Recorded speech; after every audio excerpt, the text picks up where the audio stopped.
Hello, kumusta mga kababayan? Magandang araw sa inyong lahat. At sa video ito ay magbibigay po tayo ng konting kaalaman tungkol sa buhay working student dito sa Poland.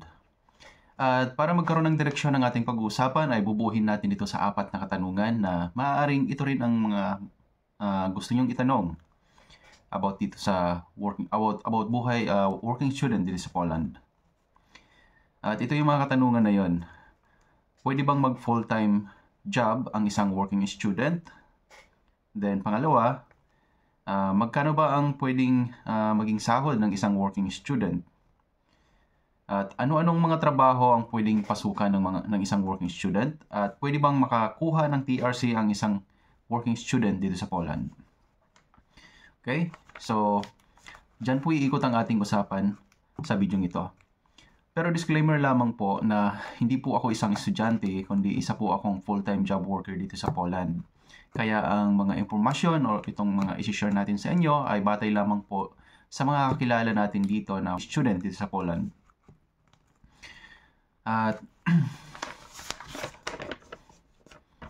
bago tayo magpatuloy sa ating pag-uusapan, please paki-subscribe naman itong ating YouTube channel at pa-click na rin ng bell button para lagi kayong updated sa mga susunod pang video. At ganoon din sa ating Facebook account, huwag niyo kakalimutan na i-tap ang follow button and pa-like and share na rin para sa iba pa nating mga kababayan. Okay? Tara, umpisahan na natin itong ating usapan. Okay, so una, kung pwede bang mag full-time job ang isang working student. So, ang sagot po ay depende sa school na papasukan nyo kasi batay nga po doon sa mga shinare na information ng ating mga kilalang working student dito sa Poland ay iba-iba ang kanilang naging sagot. So, meron pong ibang estudyante na hindi po sila pwedeng makapag full-time job. Example, meron lang months na pwede silang magtrabaho. Yun po mostly ay yung school vacation nila. At meron din pong iba na pili lang yung oras. Like, meron lang oras na pwede silang makapagtrabaho. Yun yung vacant time nila kapag wala nang pasok sa school. So, meron namang ibang estudyante na nakakapag full-time job sila. Kasi sabi ko nga kanina, depende sa school yan. So, may mga school na hindi nila na pinapayagan kayo na makapag full-time job. At pwedeng yung mga mga ganyan, report or something, pwede na lang idaan through online. So, based nga doon sa shinare na information nung isa nating kakilala, actually hindi po siya Pilipino, kundi isa po siyang from South Africa po siya, from Africa. Sabi niya, ang course nga pala nila ay computer engineering. Then, sabi nila meron lang talagang specific month na pwede silang makapag-work. Like, it's around 3 months na pwede silang magtrabaho during their vacation time. At yung isa namang kakilala natin na from Africa din, sabi niya, depende sa load mo yan, no? Kung marami kang bakanting oras. Kasi siya, ang ginagawa niya dati, pagkatapos ng klase, yun, nagta-taxi driver siya, nag-over driver. So, doon, meron lang siyang oras, like sa gabi, nag-drive siya, then sa araw, pumapasok siya sa school. But during vacation time nila, so yun, nakakapag full-time sila. Nakakapasok sila ng 8 hours a day. Pero iba naman yung kwento ng isa nating kakilala, which is Pilipino po ito. Siya naman, isang estudyante, master degree po siya dito sa Poland. Nagma-masteral po siya dito sa Poland. So, ang naman niya, ang pasok niya naman niya ay 8 hours a day. Talagang full-time job siya. So, madalit sabi. Dahil yung school niya ay ina-allow naman siya na pwedeng magkaroon ng online class na lang instead na pupunta pa dun sa school. So, meron po silang mga ganong activity through online na lang. And then, pumupunta lang siya sa school kapag may mga importanteng aasikasuhin. But, yun. So, nakakapag full-time job siya. Pagdating naman sa mga employer, hindi po sila against sa mga estudyante. Talagang sinusuportahan nila yung mga working student dito sa Poland. In fact, kapag ka nagpaalam yung isang estudyante sa employer, talagang pinapayagan sila. Yun po yung kagandahan dito sa Poland kumpara sa ibang bansa kung mag-working student kayo, kasi ang pagkakarinig ko kapag sa Canada, meron lang talagang maximum time na pwede nyong ipagtrabaho, at hindi po talaga siya pwedeng pang full-time job. But wag na po tayo lumayo, no? So, doon na lang po tayo sa mga personal experience nitong mga estudyante dito sa Poland na napagtanungan natin. So, yun po yung kanilang experience dito. So, ulitin ko, meron pong ibang school na hindi ka talaga pwedeng mag full-time job, at meron namang pwede kang mag full-time job. So, nakadepende po yun sa load. Nakadepende rin po yun sa load na meron kayo at saka sa school. Okay? Pangalawa, pag-usapan naman natin kung magkano ang sahod ng isang estudyante. So, meron po kasing mga estudyante dito na below 26 years old.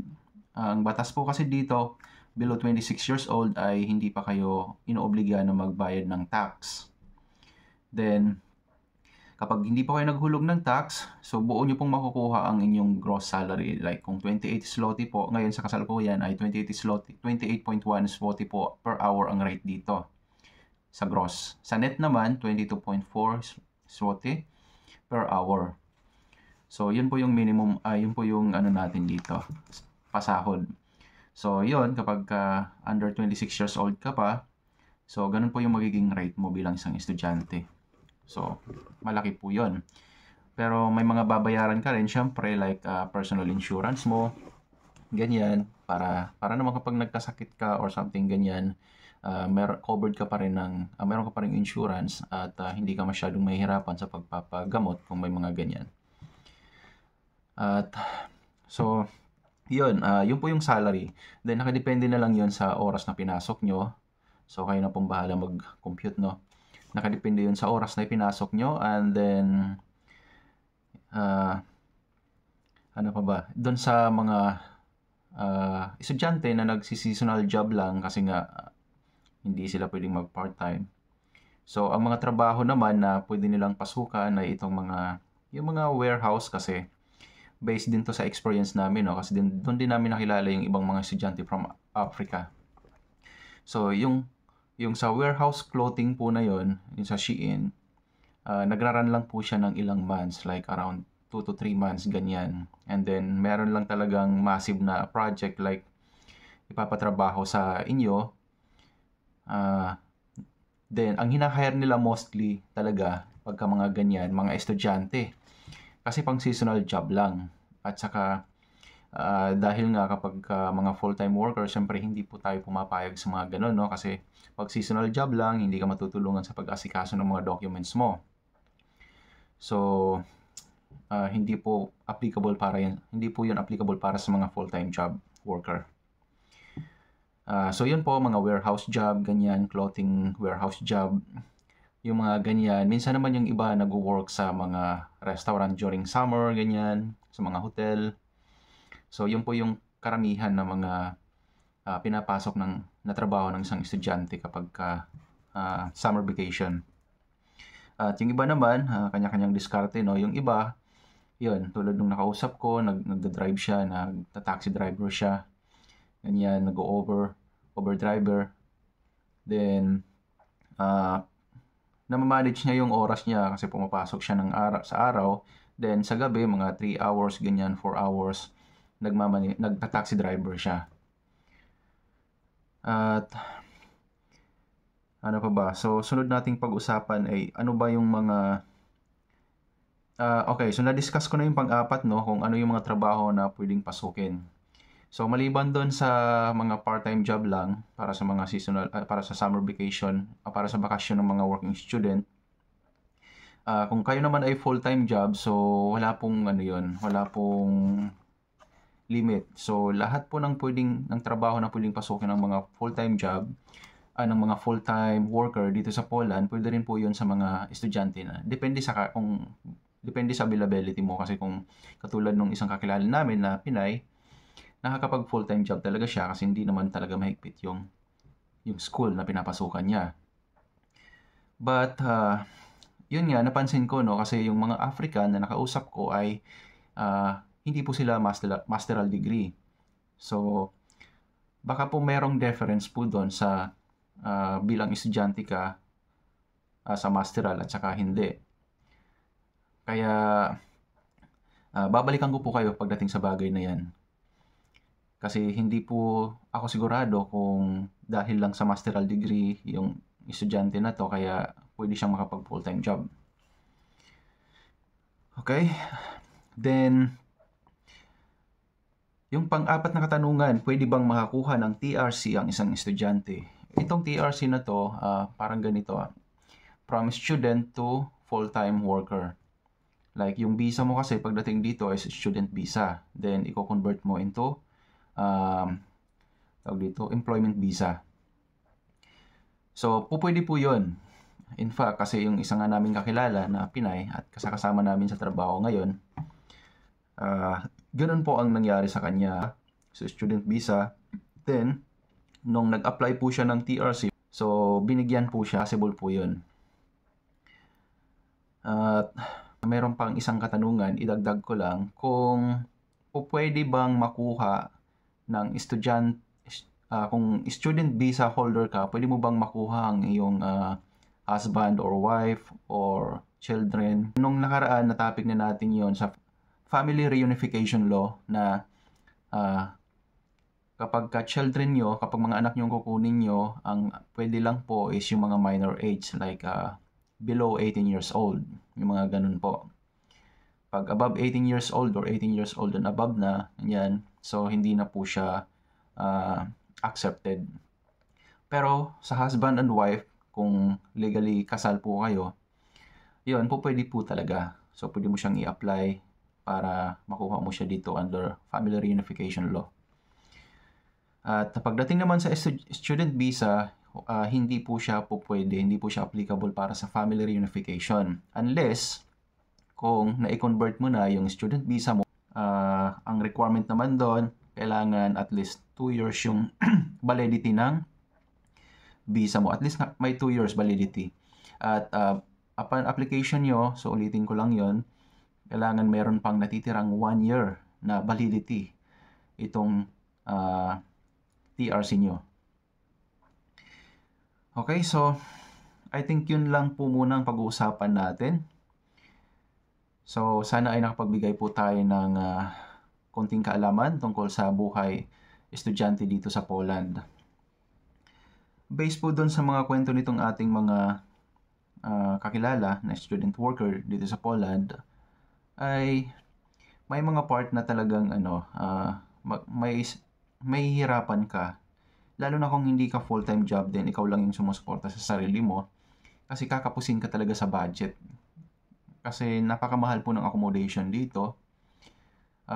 Bilang isang estudyante, bilang isang working student, kung yun lang ang aasahan mo at walang sumusuporta sa'yo, so medyo mahirap po talaga. But nakadepende pa rin yan sa diskarte nyo. Kasi kung halimbawa marunong kayo mag-drive, pwede kayo mag-apply dito ng as a taxi driver, kumuha kayo ng lisensya, ganyan. So depende na sa diskarte yan, no? May mga ganun po. And then kung mag-apply kayo dito as a working student, pwede nyo ipagtanong-tanong muna yung school na yun kung meron kayong pwede mapagtanungan. Or kahit ako, itatry ko na maibigay sa inyo yung link ng school nitong Pilipina na estudyante na kakilala natin. Para yun, doon po kayo mismo sa school na yun makapag-apply. Then follow up na lang po yung sagot doon about sa kapag hindi ba masteral degree. Kapag yung estudyante ba hindi masteral degree, pwede pa rin ba makapag full-time job doon sa school na yun. Okay? So, yun. Dito na lang muna itong video natin. Maraming salamat sa panonood at see you in our next video.